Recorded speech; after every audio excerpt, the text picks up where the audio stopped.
So with the wrestling aspect of it, do you have an idea and like a layout of how all the matches are going to go already before the night even begins? Or is that something just the wrestlers have an idea of? So it depends. There's certain times that I wouldn't want to know so that I can have a natural reaction to it. But if it's part of somebody's storyline and I kind of need to know in terms of like whether you're going to build someone up or you're going to be like talking about them, depending on whether they're going to win or they're going to lose, it's so much different storytelling rather than calling a straight sport where you are calling what you see. You don't have to really worry about what the storylines are or what the outcome's going to be. You can just call what you see. For us, we've got like heels and baby faces, the good guys and the bad guys. So like if one of the other color commentators was like burying one of the baby faces, I then have to protect them. So you're thinking in like all these different ways to like to make the storytelling make sense. So there's good and evil on both sides, even as far as commentary as well. Yes. Oh yeah, absolutely. I haven't followed it in a while, but I always find it intriguing. Now, with the people that they're perceiving to be, because I don't want to say it's acting, but it kind of is to a certain regard.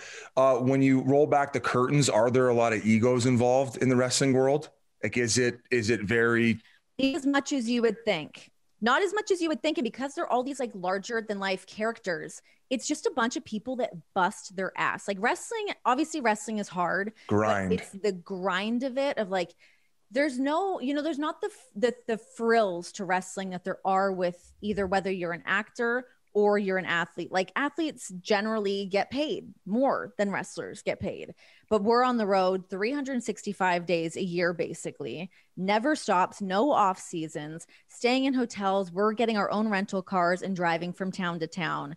We don't get the fancy like you guys get. So I think that is where a lot of like the humbling comes from. Yeah.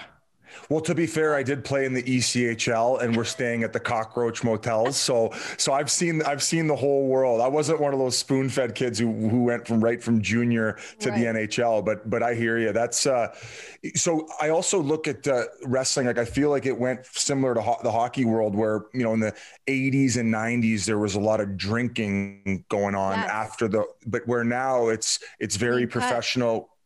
Protein shakes, everybody's lifting and on this very serious, because there's so much money to be made now. Yes. And I think everyone's just so much more educated and aware on their long-term health. I mean, especially I'm sure it's the same for you guys, worrying about concussions, what that can be like post-career, that everyone's, it's really funny. Like even like I spent 8 years in WWE, and from the time that I started, it was still a lot of like, meet me down at the bar afterwards. We'll all hang, we'll order some food, drink, show up to work the next day, like hungover.